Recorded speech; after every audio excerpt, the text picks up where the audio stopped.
Hello, I'm Aubrey Shepherd, and this is the 12th day of March 2012. Let's see some local photos from Fayetteville, Arkansas. Okay, there's another trash class on the 22nd coming up, and that'll be at the Chamber of Commerce office near City Hall in downtown Fayetteville, Arkansas. Well, that's the riparian zone of the Tanglewood branch. You can see that when these old buildings were built, they were built way too close to the creek. But, of course, people didn't worry about that too much because probably when that was built, it was so long ago, the creek hadn't quite eroded so much. Do not buy cypress mulch. Why? Because cypress trees live 1,000 years if you let them. But they don't grow again very fast, and certainly not in most places in Arkansas. So if you got them, you better leave them alone. So don't buy the mulch, please. Those were bluets, tiny blue flowers, and you can see them at the bottom. There are multiple species of bluets in the United States, but that one's probably, well, it is a native, but not sure what that other flower with it was. That's Lisa Netherland of the Park Department, Fayetteville Park Department, and she's working on the community garden down at Walker Park. They're expanding it right now. More people will have space to garden there. And that, let's see, I believe that flower was a beaked corn salad plant. And what you're looking at now is a spring beauty. And spring beauties are just about like almost the state flower of Arkansas. They're so beautiful. They come out in the winter. They grow in the woodlands because of the sunshine before the leaves grow. And these are out in the open. And what I'm saying, they also grow on plant prairie, or they'll continue to grow on prairie if or on land where trees are removed. Anyhow, this is a violet. Violets are very important. And there's a shot of some of a wet area in the riparian zone of the Spout Spring branch. And Spout Spring comes together with Tanglewood down next to Walker Park. So I was running all over and picking up a few things. There's a violet. Fritillary butterflies, caterpillars, come out of their hidey holes where they've spent the winter and have to eat violets in order to turn into butterflies. So please leave the violets grow all summer long if you have them. There's another spring beauty, Claytonia. Claytonia, beautiful flower. Okay, there's a honeybee, and it's on a dandelion.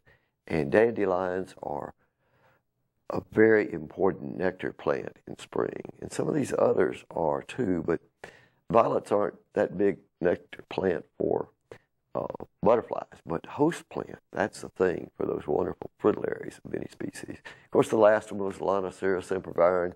As I often say, it's the native honeysuckle.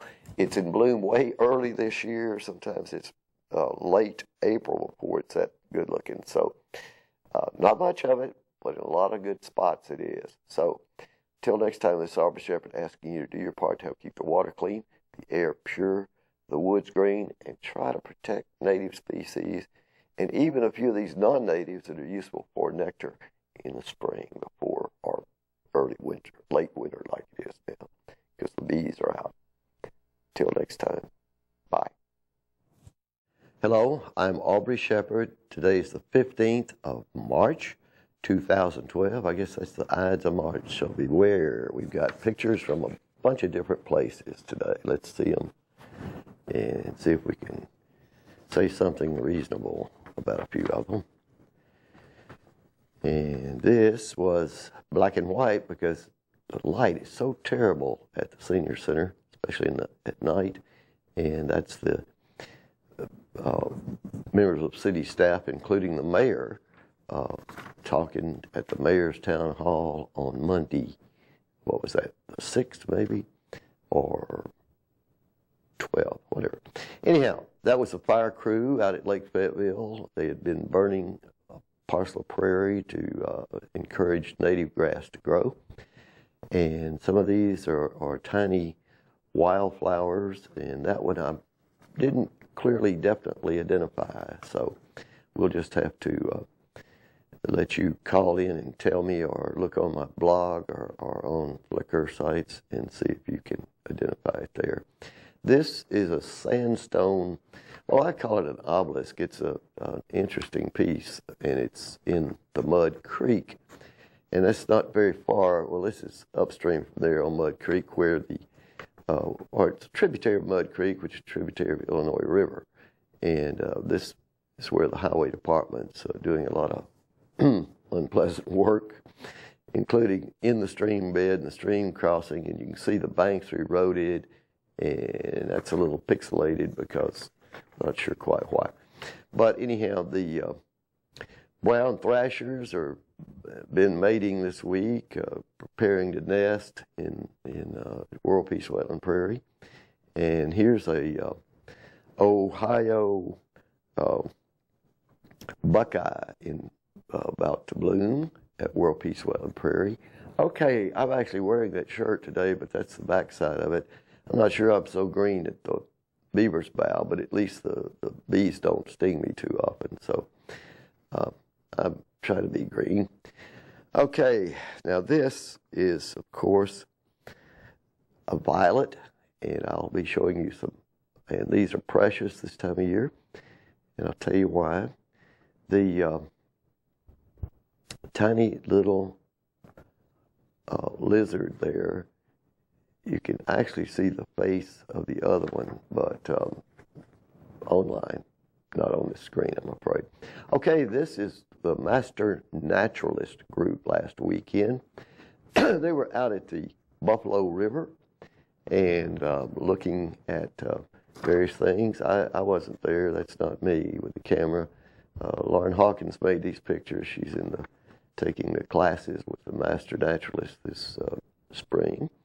And they've got to go some beautiful places and talk about some wonderful aspects of nature in places like the Ozark Nature Center north of northeast and near northeast or north of Huntsville, and Withrow State Park and so forth. But this shows you what a stream should look like if it's protected from urban development.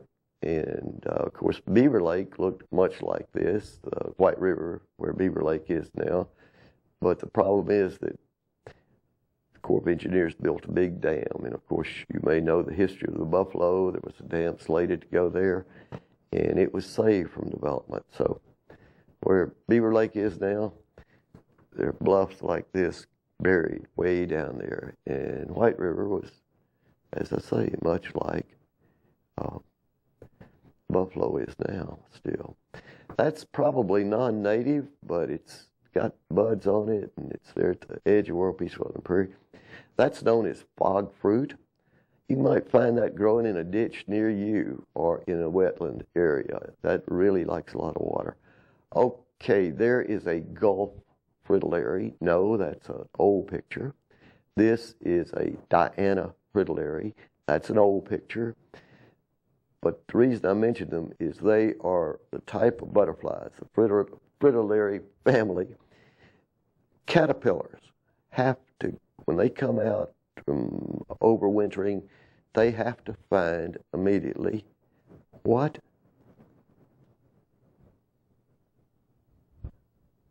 Violets. Little tiny violets that grow along the ground, some native, some not native. But they're very important. Don't mow the violets out of your yard. Let the fritillaries have a chance. Okay, my rant for today. Till next time, this is Aubrey Shepherd asking you to do your part to help keep the water clean, the air pure, and the woods green. See ya.